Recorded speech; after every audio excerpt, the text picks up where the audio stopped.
Shwmai, fy enw yw Meiddin, dwi'n dod o Ogledd Sir Benfro a fi'n cefnogi Deddf Eiddo Cymdeithas yr Iaith.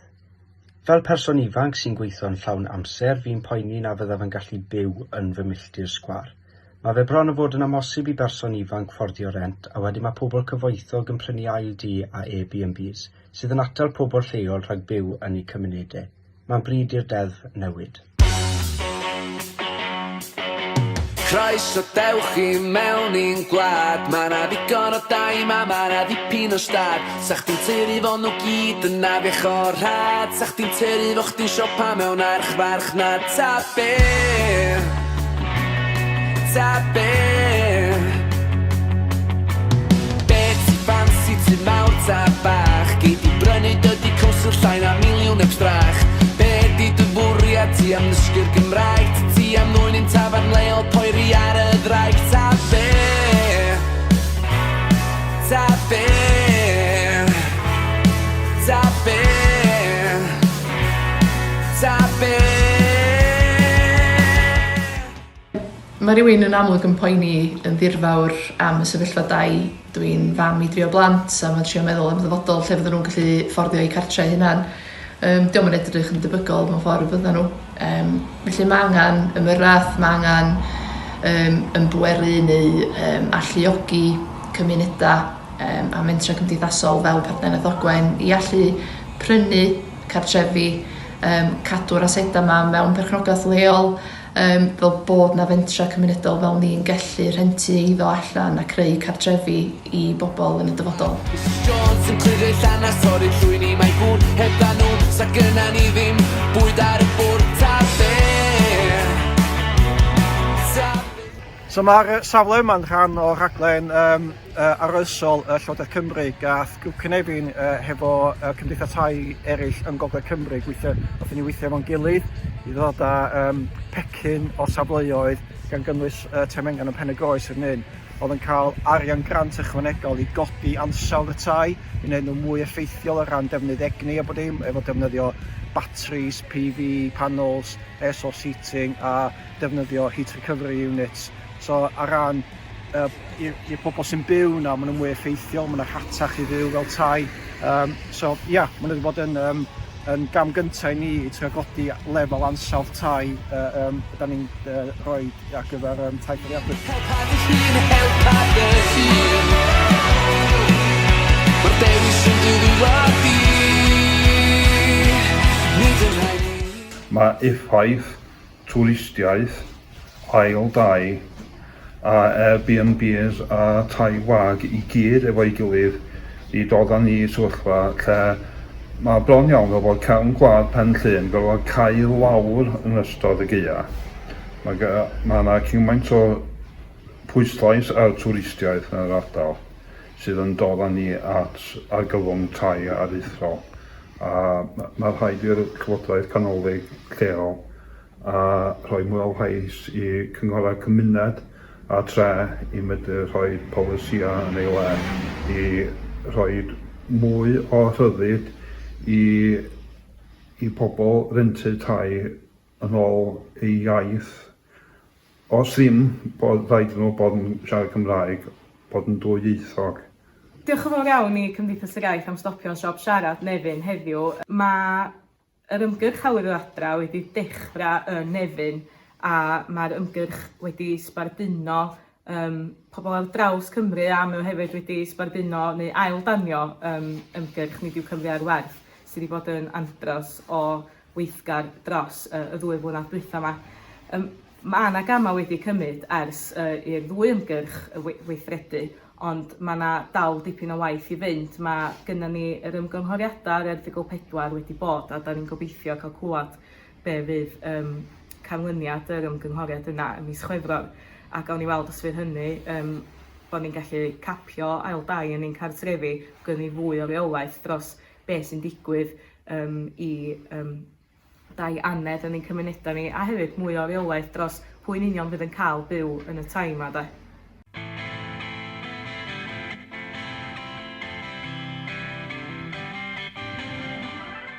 Iaith o mentor gymdeithasol sydd wedi bod yn llwyddiannus 35 flynyddoedd bellach, a fel ti'n deud yr ail genhedlaeth lle Wrth gwrs mae wedi bod yn gyfnod heriol iawn lle ar gyfyn costau byw, Covid ac yn y blaen ar dyfandau lle, ond hefyd un o'r pethau da ni'n weld sydd yn heriol hefyd ydy'r cynnydd sy'n am mewn tai gwyliau yn Plwyf o fan hyn yn Pistyll. Dwi'n meddwl bod y bron iawn ar y ffin o 20% ar hyn o bryd. Mae hynna wrth gwrs wedyn yn cael effaith ar ein busnes ni fan hyn lle nod ni ydi bod ni'n daban gwbl hollol Gymreig lle yn hyrwyddo cerddoriaeth a diwylliant Cymreig a hefyd bod ni'n hybu yr economi. Felly mewn astudiaeth wnaethon ni yn gweld gwerth cymdeithasol y fic am bod pint ti wyddsoddi, mae o'n werth 2.28 nôl i'r gymuned sy'n eitha anhygol.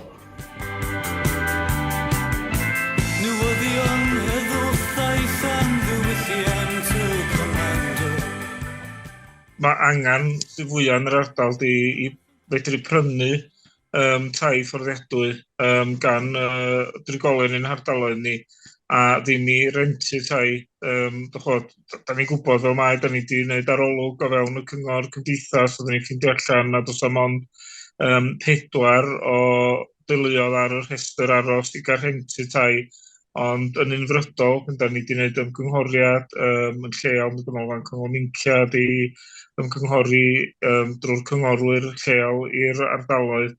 Mae pob yn dweud na eisiau hawl i fedru prynu tai maen nhw.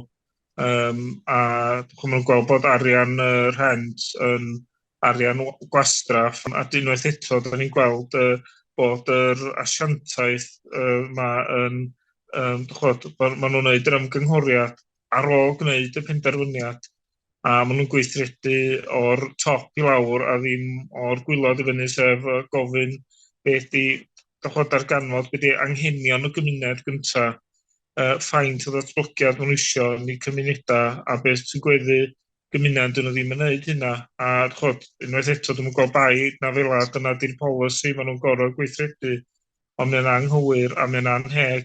Enghraifft yma yn Botwnog, mae'n sôn am adeiladu 19 o dai a mae'n ddatblygiad mawr mewn pentra bach ac os di'r angen galw am y tai ma ddim yma yn lleol. Problem arall gan ni o hyn ydy diffiniad yr asiantaeth tai yma a llywodraeth lleol o alw lleol. Yn ôl bod ni dall, nhw'n dechrau efo bod i angen lleol, so da ni wedi ffindio 4 o bobl sydd ar y rhestr aros yn dau rhent. Wedyn maen nhw'n mynd allan i Wynedd, chwilio os oes yna bobl eisiau rhentu fanno, a wedyn maen nhw'n mynd allan i Ogledd Cymru. A mae hynna'n mynd a dyn yn anffodus pryder trigolion Botwnog ar ardal cyfan ydy bod yna bobl yn symud i fewn i'r ardal sydd ddim o'r ardal a ella ddim yn siarad Cymraeg a yn mynd i newid cymeriad y pentra.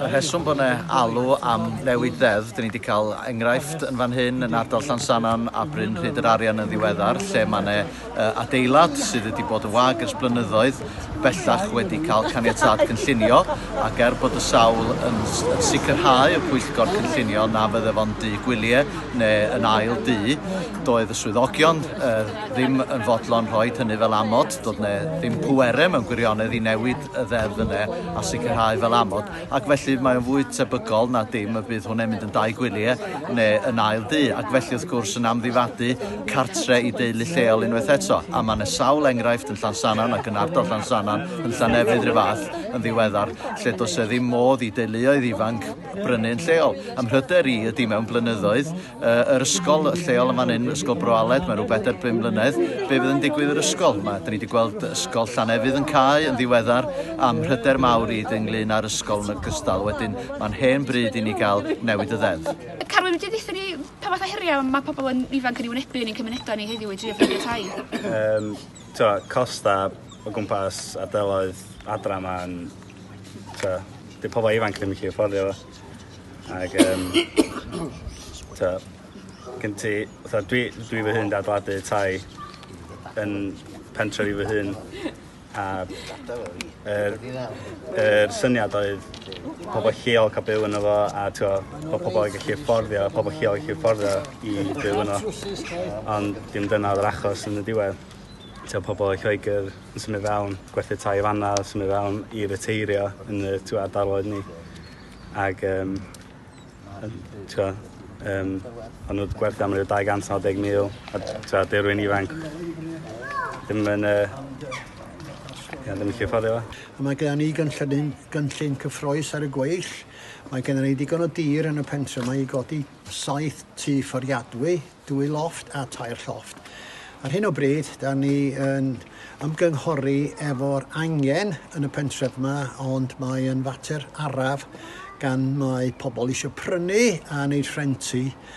Dyna'n problem ni yma di dangos bod posib i brynu tŷ fforiadwy hefyd a bod yn rhan berchnogaeth neu just rhentu.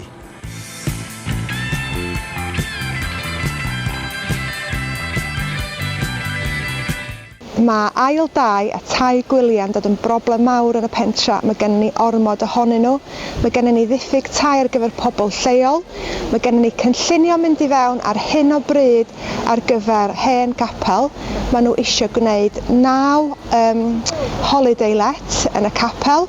Cyn hyn o'n y gynllunio ar gyfer 3 tŷ, ond erbyn hyn 9 holiday let sydd yn maen nhw'n gofyn am gynllunio yn fanna. Un cwmni wedi prynu eiddo tŷ Llywelyn. Mae'r perchnogion wedi ailfrandio tŷ Llywelyn i alw fo'n The Old Shop. Rhesymau masnachol yn unig wrth gwrs.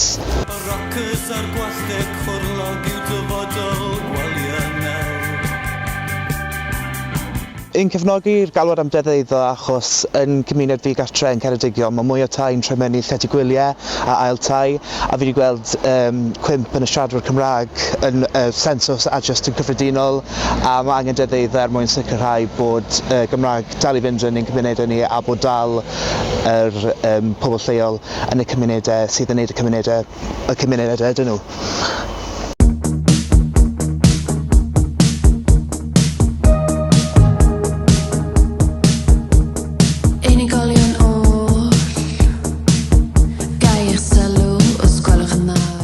Mae gen Aberffraw broblemau mawr rwan.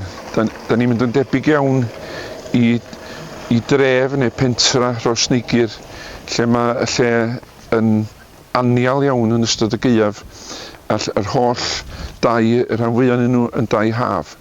Ond y waith o hynny, wrth ganfysio yn y pentra yma, nes i sylweddoli bod yna tai cyngor wedi cael ei prynu ac rwan bellach bod y tai cyngor hynny yn dau ha.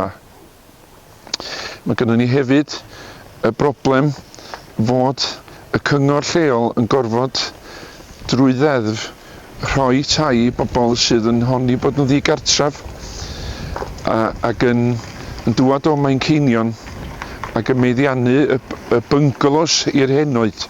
Bynglos wedi cael ei neilltuo i bobl yr ardal pan oedden nhw'n heneiddio bod nhw'n cael ei fyw i dŷ un llawr efo'i gilydd, efo gofal drostyn nhw.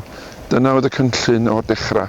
O rwan, os ewch chi i dau tebyg yn Aberffraw ac mewn pentrefi eraill yn yr ardal yma, ywch chi bobl ddiaeth, pobl sydd ddim yn dod o'r ardal, wedi cymryd drosodd y tai oedd ar gyfer yr henoed.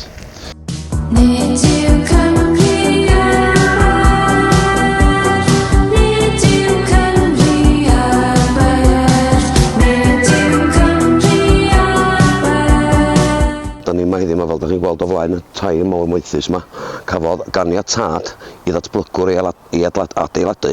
Oedd 5 o'r tai yma mynd ar y farchnad agored ac o'na 2 dŷ yn fforddiadwy i rywun o'r pentra yma. Wel, fel da chi'n gweld, munud gafodd y sylfaeni agor i'r tai mawr yma, mi oedd y datblygwyr yn ôl dyn ni gyngor Môn a dweud nad o'n nhw methu adeiladu'r tai fforddiadwy. Mae cyngor Môn wedi derbyn hynny, wedyn tos am tai fforddiadwy yma. A fel da chi'n gwybod, ynghlwm ar ddogfen dwi wedi rhyddhau y ddoe wedi dod o gyngor Môn yn Langefni yn dweud dros y 2 mlynedd dwytha o'na ganiatad i 214 o dai fforddiadwy i gael ei godi ar Ynys Môn a dim ond 10 sydd wedi cael ei codi. Ers tua degawd rwan, da ni wedi bod yn edrych ar datblygu eiddo cymunedol a cymunedoli eiddo ar y stryd fawr a thu hwnt. Be sy'n ni'n licio gweld ydy cydnabyddiaeth o'r gwaith mae cymunedau yn wneud ac yn gallu wneud wrth datblygu'r economi lleol. Fysa ni'n licio symud i maes tai a cartrefi. Be sy'n ni'n licio gweld, yr unig gofyn sy'n ni'n gofyn ydy cydnabyddiaeth agor y drws a gweithio allan unwaith ag am byth, be di rôl cymuned, be di rôl awdurdod lleol, be di rôl llywodraeth wrth fynd ati i sicrhau cymunedau ffyniannus. Fe swn i dweud hefyd ydy gadael i cymunedau cry gallu gwneud be maen nhw'n gwneud o dda. Mae cymunedau yn ffestiniog, da ni'n andros o dda yn perchnogi gwahanol fentra, gwahanol gweithgareddo o fewn y dre. Mae pobl fatha Dref Wers yn helpu lot o unigolion i gallu cael be maen nhw'n heiddi a be sydd yn cryfhau nhw fewn eu cymunedau.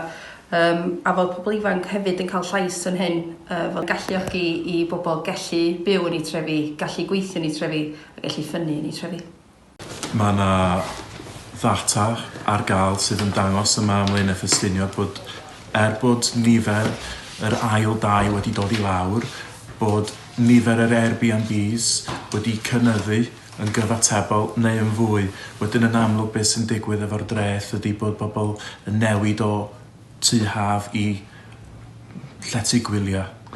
Dyma ni yn Rhywbeth, byw cadeirydd y Cyngor Cymuned, i ni wedi creu ymddiriedolaeth tir a tai, a dyma ni'n fferm Rila, mae 41 o dau yn mynd lan, ond ni'n gobeithio'n wir bydd yr ymddiriedolaeth yn codi 5 ein hunain ar gyfer pobl Crymych. Dyma ni ar y sgwâr yng Nghrymych nawr, a mae'r Clwb Eldrod wedi troi'n ymddiriedolaeth a wedi prynu'r dafarn yn y pentre, 2 fflat i bobl ifanc ar y llawr loft. Felly mae angen fwy o hyn yn ein cymunedau, angen deddf newi ar gyfer sicrhau tai digonol i bobl ifanc. Wel, ar hyn o bryd fi'n gweld yn anobeithiol iawn bod fi'n mynd i ffindio tŷ. Ar hyn o bryd mae'r sefyllfa yn ofnadwy a dwi wedi dewis aros yn Nghymru i astudio, i aros yn Aberystwyth i astudio. Ond os fi'n meddwl am falle symud nôl i'r wlad, dwi'n gweld bod na ddim digon o dau a'r tai sy'n ar gael maen nhw'n rhy drud herwydd bod pobl yn mewnfudo mewn i'r ardal a dwi'n gweld bod hwnna'n gwthio'r pobl ifanc allan. Ni fel myfyrwyr yn pryderu am rent. Blwyddyn nesaf yn bersonol mae rent ni yn codi 42 pint y mis yr un.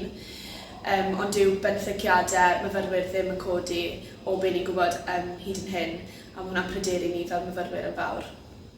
Fi'n gobeithio gallu symud nôl i cymuned cynhadledd, ond mae prisiau rhentu a diffyg tai yn broblem.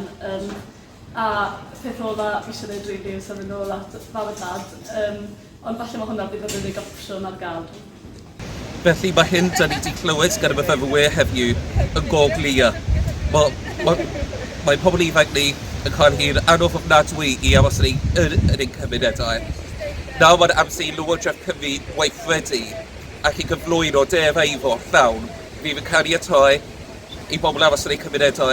Fydd yn sicrhau cartrefi digonol i bawb a fydd yn acryb ein cymunedau ledled o Cymru a'i gryfhau. A un o'r prosiectau diweddara ni yw sefydlu gobeithio ymdriniolaeth tai cymunedol. Nathon ni rhyw fath o arolwg yn yr ardal, ac a Sian gweud fwy beth bydd gath mas o hynny. Do, wnaethon ni Housing Needs Survey, haf 2022. Wnaethon ni rown bob tai a leaflets ac yn y blaen a cael meetings i weld pwy housing needwydd yn yr ardal. A mas o hynny, mae'n amlwg bod angen tai fforddiadwy ar pobl ifanc yn yr ardal yma. Achos fel mae nawr, i chi ffili cael pobl ifanc i cymryd swyddi, achos maen nhw ffili fforddio byw yn yr ardal, so wedyn maen nhw ffili gweithio yn yr ardal. So ni'n gobeithio wneud hwn helpu wedyn cael cadw pobl yn yr ardal lleol, bod nhw'n ffindio gwaith ac yn fforddio byw yma. So, felly, ni yn gobeithio nawr sefydlu un o'r rei gyntaf o'r CLTs yma yn ardal y parc, yn gyntaf yn Ceredigion. Fi wedi bod yn byw yng Ngherwed dros ers trwy gydol yn oesi a bwys y môr hwnna a wedi joio fe. Fi'n gwneud llawer gyda'r gymuned yn rhan o'r cyffreddi lleol yng Ngharwed dros a fi yw'r cadeirydd am eleni. A mae'r gymuned na wedi rhoi gymaint o gyfleoedd i fi dros y blynydde a licen i aros yn y gymuned na magu'n heili na achos dwi'n gwybod bod llawer o gyfleoedd na mae lle ardderchog i fyw a fi moyn aros na mor hir as bosib, ond gyda'r prisiau tai mae'n codi nawr gan bod ni'n byw yn agos i Cynnewydd a'r môr yna, mae'r prisiau tai wedi codi yn anferthol a dwi'n poeni'n bach bydden ni ffili afforddio prynu tŷ fyna. Bryn Cynon strategy, we work in the Lower Cynon Valley. Social housing is an issue in this area amongst everything else to do with the cost of living. Locally, we've witnessed housing, the markets go through the roof, particularly private rentals. They've almost doubled in price. They become unaffordable. The social element, there isn't any social housing available. People are bidding for houses. You might have 100 people bidding on one house in the locality. So the only options they've got is to look at private rentals. But as I said, they're unaffordable. We've had houses locally which were sort of £400 to £500 or thereabouts. They're £800 plus with massive security deposits. Mae'n y broblem fawr gyda ni yn y cymoedd fan hyn o ran lefel y rent sy'n cael ei codi yn ymwedig gan landlordiaid preifat sydd ar hyn o bryd yn ceisio dal gafel ar ei lefel nhw o profit o'r tai sydd gyda nhw achos mae ased iddyn nhw yw e a wedyn mae'r lefel y rent yn codi a mae pobl yn cael ei gwasgu mewn i glodi ar hyn o bryd a wedyn mae llefydd fel hyn Bryn Cynon Strategy yn helpu'r bobl yna just i fyw a mae tîm o bobl fan hyn yn helpu'r bobl yna gyda'i bwyd achos maen nhw'n talu mwy a mwy i rent a mae gyda nhw llai o arian i fyw arno fe a wedyn mae'r lle fel hyn gyda'i holl gwirfoddolwyr yn gallu helpu hynny ac yn anffodus mae angen hwnna.